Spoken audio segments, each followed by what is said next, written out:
எதிரிகளுக்கு பதிலடி கொடுக்கணும் அப்படிங்கிறதுல அப்படியே நம்மளுக்கு வந்து பார்த்திங்கன்னா அப்படி இருக்கும். திராவிடனுக்கும் ஆரியனும் நம்ம சேர்ந்துக்கிட்டு நம்ம சின்னத்தை வந்து பிடுங்கிட்டாங்களே, 6 தேர்தலாக பயன்படுத்துகிற சின்னத்தை வந்து பிடுங்கிட்டாங்களே அப்படின்னு ஒரு நாம் தமிழர் கட்சிக்காரனுக்கும் அந்த உள்ளே வந்து பார்த்திங்கன்னா அடக்க முடியாத ஒரு கோவம், ஒரு வெறி. அனைவருக்கும் வணக்கம். சீமானால் சின்னத்தை காப்பாற்ற முடியல, இவரெல்லாம் எங்கள் நாட்டு மக்களை காப்பாற்ற போகிறாரு அப்படின்னு சொல்லி சில சல்லி பயல்களாக வந்து அப்படின்னு சொல்லி ஹோ அப்படின்னு சொல்லி சிரித்தாங்க. இந்த நாடு என் கையில் சிக்கிச்சு அப்படின்னா அவ்வளோதான் அப்படின்னு சொல்லி அண்ணன் சீமான் அவர்கள் பேசும்போது அந்த நாடு என் கையில் சிக்கிச்சா அப்படின்னு சொல்லி அண்ணனை வந்து எள்ளி நகையாண்ணாயில் ஒரு குரூப்பு, அந்த குரூப்புக்கு ஒரு செருப்படி விழுந்திருக்கு. அதே மாதிரி நாம் தமிழர் கட்சி 2024 அந்த ஓட்டை எப்படியாவது குறைச்சணும், எப்படியாவது சீமானை வீழ்த்தணும் அப்படின்னு சொல்லி அண்ணாமலை முதற்கொண்டு அந்த தேர்தல் ஆணையத்தில் வந்து லிங்க் பண்ணி பாரத பிரத ஐக்கியதா பார்ட்டிக்கு நம்ம யூஸ் பண்ண சின்னத்தை ஒரு தெலுங்கு கட்சிக்கு வந்து கொடுத்து, தெலுங்கு இந்த ஜெயக்குமார் நாயுடுவெல்லாம் வந்து தலைவராக போட்டு முனி ஆரம்பங்கள்லாம் உள்ளே வந்து நாம் தமிழர் கட்சி விவசாய சின்னத்தை பிடுங்கிட்டு சீமான் வேணா எங்க கூட வந்து கூட்டணி வச்சுக்கணுமே, சீமான்லாம் என்ன அப்படிங்கிற அளவுக்கு இந்த கொல்ட்டி கும்பல்லாம் வந்து பேசி எப்படியாவது நாம் தமிழர் கட்சியோட அந்த ஓட்டை குறைக்கணும்னு சொல்லி பல வேலைகளை பார்த்தாங்க. அதில் முக்கியமாக வந்து சுயேட்சைகளுக்கும் அந்த 40 வேட்பாளர் பட துப்பு கட்ட இந்த பிரகேதா கட்சி சுயேட்சைகளுக்கு விவசாய சின்னத்தை கொடுத்து எப்படியாவது நாம் தமிழர் கட்சி வந்து அழிச்சணும்னு சொல்லி பிளான் போட்டாங்கல்ல, அவங்க மோத்திரையெல்லாம் கரியை பூசியிருக்காரு அண்ணன் சீமான். அவங்களுக்கு தான் செருப்படி கொடுத்துருக்காரு அப்படின்னு தான் வந்து சொல்ல வேண்டியிருக்குது. ஏன்னா இப்போ நாம் தமிழர் கட்சியோட அங்கீகரிக்கப்பட்ட கட்சியோட சின்ன என்ன தெரியுங்களா, போடு போடு போடு விவசாய சின்னம் தான். வேறு லெவல் செம்ம மகிழ்ச்சியாக இருக்குது. இப்போ தான் அந்த நியூஸை பார்த்தோன்னே அவ்வளோ தூரம் ஒரு மகிழ்ச்சி, அவ்வளோ தூரம் ஒரு கொண்டாட்டம். எதிரிகளுக்கு பதிலடி கொடுக்கணும் அப்படிங்கிறதுல அப்படியே நம்மளுக்கு வந்து பார்த்திங்கன்னா அப்படி இருக்கும். திராவிடனுக்கும் ஆரியனும் நம்ம சேர்ந்துக்கிட்டு நம்ம சின்னத்தை வந்து பிடுங்கிட்டாங்களே, 6 தேர்தலாக பயன்படுத்துகிற சின்னத்தை வந்து பிடுங்கிட்டாங்களே அப்படின்னு ஒரு நாம் தமிழர் கட்சிக்காரனுக்கும் அந்த உள்ளே வந்து பார்த்திங்கன்னா அடக்க முடியாத ஒரு கோவம், ஒரு வெறி இருக்கும். எப்படியாவது நம்ம இந்த விவசாய சின்னத்தை வந்து வாங்கியே ஆணும்டா அப்படின்னு சொல்லி இருக்கும். அதை தொடர்ந்து நம்ம ஆசைப்பட்ட மாதிரி அண்ணன் சீமான் அவர்கள் வந்து, நான் ஏற்கனவே ஒரு வீடியோ வந்து போட்டிருந்தேன், இந்த மாதிரி ஏப்ரல் 31 நம்மளுக்கு விவசாய சின்னம் வந்து வரும், தேர்தல் ஆணையம் வந்து அறிவிக்கும், அதுக்குண்டான வேலையை அண்ணன் பார்த்துட்டாரு அப்படின்னு சொல்லி.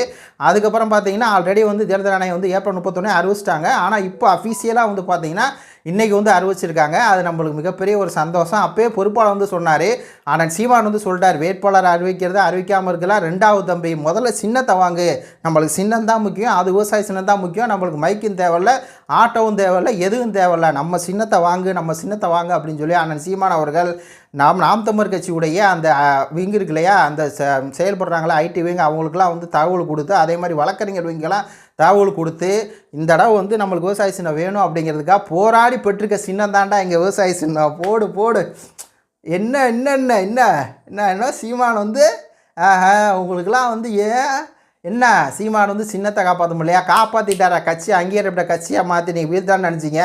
அதே தேர்தலில் 8% வாங்கி அதே தேர்தலில் அங்கீகரிக்கப்பட்ட கட்சியாக மாறி அதே அங்கீகரிக்கப்பட்ட கட்சியாக மாறி 2024 மாற 2025 எங்கள் சின்ன எந்த சின்னம் எங்களுக்கு வந்து வேணுமோ அதே சின்ன பிடுங்குனீங்களோ அதே சின்னத்தில் வந்து நாங்கள் 2026 எலெக்ஷனில் கெத்து அனுப்புவோம்.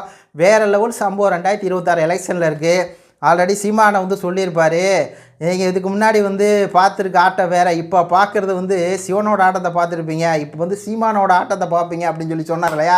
சீமான ஆட்டம் வந்து காத்திருக்கு 2026 எலெக்ஷனில் இவங்களுக்கு இருக்குது அப்படிங்கிற மாதிரி தான் இருக்குது. இந்த சின்னத்தை பார்க்கும்போது என்னன்னு தெரில, அவ்வளோ ஒரு சந்தோஷம், அவ்வளோ ஒரு மகிழ்ச்சி, அவ்வளோ ஒரு இருக்குது. ஏன்னா இவங்களாம் பிடுங்கிறாங்கல்ல, ஐயோயோ அதில் இந்த ஜெயக்குமார் நாயெல்லாம் ஏன்னா சீமான வேணும் எங்க கூட வந்து கூட்டணி வச்சுக்கிட்டுமே, நீ ஒரு ஆள், நீ ஒரு இது உன் கூட வந்து கூட்டணி வைக்கணும் அப்படிங்கிற மாதிரி தான் இருக்குது.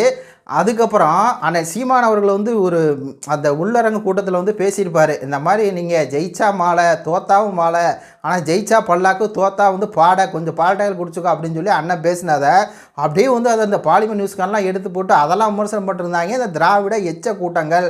ஆனால் அதான் உண்மை. நாம் தமிழர் கட்சி இருக்க ஒரு வேட்பாளரும் ஒரு வாழ்வா சாவா அப்படிங்கிறதா நம்மளுக்கு. வென்றால் மகிழ்ச்சி, தோத்தால் பயிற்சியெல்லாம் கிடையாது. இதுக்கு மேலே நம்ம ஜெயிச்சாலும் ஜெயிக்கலைன்னா செத்து போயிடணும் அப்படிங்கிறதா ஆனால் சீமான் அவருடைய கூற்று. ஏன்னா நம்மளுக்கு இந்த எலெக்ஷன் வந்து அந்தளவுக்கு இருக்குது. இந்த எலெக்ஷன் நாம் தமிழர் கட்சி கண்டிப்பாக வந்து 40 எம்எல்ஏ சீட்டு பெறணும், 25% நம்ம ஓட்டு வாங்கணும் அப்படின்னா உயிரை கொடுத்து வேலை பார்க்கணும், செய்யல செத்து மடி அப்படிங்கிற மாதிரி தான். நம்ம 25% ஓட்டு, 1 கோடி ஓட்டு நம்மளுக்கு வந்து வேணும். அதே மாதிரி நம்மளுக்கு 40 எம்எல்ஏ வேணும் அப்படிங்கிறதா நம்மளுடைய கோரிக்கையாக இருக்குது. அது மட்டும் இல்லாமல் இந்த எலெக்ஷனே வந்து நாம் தமிழர் கட்சிக்கு ஒரு மிகப்பெரிய ஒரு களமாக இருக்குது அப்படின்னு தான் சொல்லணும். ஏன்னா ஒரு பக்கம் வந்து பார்த்திங்கன்னா திமுக வந்து ஒரு கூட்டணியாக இருந்தால் கூட 4 வருஷம் ஆட்சி பண்ணிங்க, கரண்ட் பில்லை வந்து ஏற்றிட்டாங்க, அதே மாதிரி விலைவாசி ஏறிச்சு, இருக்க கொள்ளை கற்பழிப்பு, இவங்க அமைச்சர் பூரா வந்து திருட்டு அமைச்சராக இருக்கிறாங்க. ஒரு பக்கம் ஏவாவேலு, அது மாதிரி வந்து பொன்முடி ஆபாச பேச்சு, அதே மாதிரி செந்தில் பாலாஜி, எந்த அமைச்சர் எடுத்துங்க எல்லாருமே வந்து பார்த்திங்கன்னா கொள்ளையடிச்சது தான். டாஸ்மார்க்கில் 1000 கோடி ஊழல், நாங்கள் வந்தால் டாஸ்மார்க்கை மூடுறோம் அப்படிங்கிறது எந்த ஒரு இதையுமே பண்ணலைங்க. கல்வி கடனை தள்ளுபடி பண்ணுறேன் அப்படின்னு சொல்லி சொன்னாங்க, அதை கூட தள்ளுபடி வந்து பண்ணலை. எந்த விதமான அறிவிப்பு எதுவுமே பண்ணலை. ஒரு பக்கம் திமுக வீழ்த்துறது, திமுகவோட ஓட்டு நம்மளுக்கு வரும். அதே மாதிரி இன்னொரு பக்கம் அதிமுக அப்படிங்கிற கட்சி பாஜகவோட போய் அது வந்து நாசமாக போகுது. இங்கே களத்தில் நல்லா தெரியுது, அதிமுக ஓட்டலாம் நாம் தமிழர் கட்சிக்கு தான் வரும் அப்படின்னு சொல்லி. அப்புறம் நடிகன் விஜய் வந்து பார்த்திங்கன்னா ஒரு மனுஷனாக கூட எங்கள் ஊர் பக்கம்லாம் மதிக்க மாட்டேன். யாருப்பா விஜய், அவரெல்லாம் என்னப்பா பண்ணியிருக்கிறாரு, அவர் சும்மா சினிமா நடிச்சுக்கிட்டா சினிமா நடிக்க அவ்வளோதான் அவருக்கெல்லாம் மரியாதை, மற்றபடி அவருக்கெல்லாம் ஒன்றும் இல்லை. அவர் திமுகவோட பி டீம் அப்படிங்கிறத நம்ம ஊர் முதற்கொண்டு எல்லாம் சொல்கிறாங்க. அப்படி பார்க்கும்போது இந்த களம் அப்படிங்கிறதே நாம் தமிழர் கட்சிக்கு ஒரு ஸ்ட்ரென்த்தாக, ஒரு பில்லராக வந்து இருக்குது. அதனால நாம் தமிழர் கட்சி இந்த எலெக்ஷனில் பர்ஃபார்மன்ஸு வேறு லெவலில் வந்து இருக்கும். ஆல்ரெடி அண்ணன் சீமான் அவர்கள் வந்து கூட்டணி வருவாரா அப்படின்னு சொல்லி பல கட்சிகள் எதிர்பார்க்குது. ஒரு பக்கம் எப்படியாவது எடப்பாடி வந்து சீமான் அவர்களை அப்படியே அந்த பக்கம் கூப்பிட்டுடலாமா, ஏன்னா எடப்பாடி வந்து பார்த்திங்கன்னா இந்த இடம் மண்ணக்காவை போகிறது உறுதி. அதனால சீமானுக்கு வந்து பார்த்திங்கன்னா பல கோடி வந்து கொடுக்குறேன்னு சொல்லி கூப்பிட்டுக்கிட்டே இருக்காங்க. அதில் தான் திருச்சி சூர்யா கூட சொல்லுவோம் பார்த்தீங்களா, சீமான் வந்து பேரம் பேசிட்டாரு, 15 கோடி 15 சீட்டு 500 கோடிக்கு பேரம் பேசிட்டார் அப்படின்னு சொல்லிலாம் வந்து எள்ளி நகையாடுறான். அப்படியே அவன் போய் விட்டு அதாவது பொய் சொல்லலாம், ஆனால் ஏக்கர் கணக்கில் சொல்லக்கூடாதுரா அப்படிங்கிற மாதிரி தான் இருக்குது. போன எலெக்ஷனில் வந்து சீமான் 75 கோடி அண்ணாமலைட்ட வாங்கிட்டார் அப்படின்னு சொன்னான். இந்த மாதிரி அவன் கட்டுக்கதை அடிச்சு விட்டு எப்படியாவது நாம் தமிழர் கட்சியை மட்டும் இருக்கக்கூடாதுன்னு சொல்லி பல பேர் பார்க்குறான். எடப்பாடி கூட்டணி கூப்பிட்றாரு, இல்லை கல்யாண சுந்தரம் வேறு புது எதிரி வந்து நம்மளை திமுக அதுக்கான சீமான் வரணும், வருவார் சீமான் வருவார் அப்படிங்கிற மாதிரி தான் இருக்குது. இப்போ இங்கே நம்ம தொகுதியில் வந்து பார்த்திங்கன்னா இருக்கக்கூடிய பல தமிழ் குடிகளை வந்து நாம் தமிழர் கட்சி ஓட்டு போடுவாங்க. இந்த களமே வந்து நாம் தமிழர் கட்சி களமாக இருக்குது. ஒரு பக்கம் வந்து பார்த்திங்கன்னா ஒத்த சீட்டு வாங்கிட்டு நாம் தமிழர் கட்சியை வீழ்த்திடலாம் அப்படின்னு சொல்லி வேல்முருகன் கங்கணம் கட்டிட்டு சீமான் பெரியாரை ஏற்றி விட்டார், எப்படி எதிர்க்கலாம், பெரியார் மண்ணே இல்லை அப்படின்னு சொல்லி பெரியாரை போட்டு இது பண்ணால் தமிழர்களுக்கு இன்னும் சந்தோஷமாகிடுச்சு. இப்போ ஒரு சில பேர்லாம் வந்து சீமான் பெரியாரை வந்து என்னப்பா அவர் வந்து அதை பண்ண இதை பண்ண பெரியார் இது இல்லை அப்படின்னு சொன்னோடு இருந்தாங்க. நம்ம ஆளுகளுக்குள்ளேயே புகைச்சல் இருக்கும். பெரியாரை வந்து நிறையா பேர் விரும்ப மாட்டாங்க. ஏன்னா பெரியார் சிந்திச்சது செயல்பட்டது எல்லாமே தமிழருக்கு எதிராக தான் இருக்குது. அண்ணன் சீமான் தான் சொன்னது. அப்படி பார்க்கும்போது பெரியார் அவர்களே வந்து பார்த்திங்கன்னா பண்ணனால இப்போ நிறையா பேர் வந்து நாம் தமிழர் கட்சிக்கு ஆதரவு வர்றாங்க.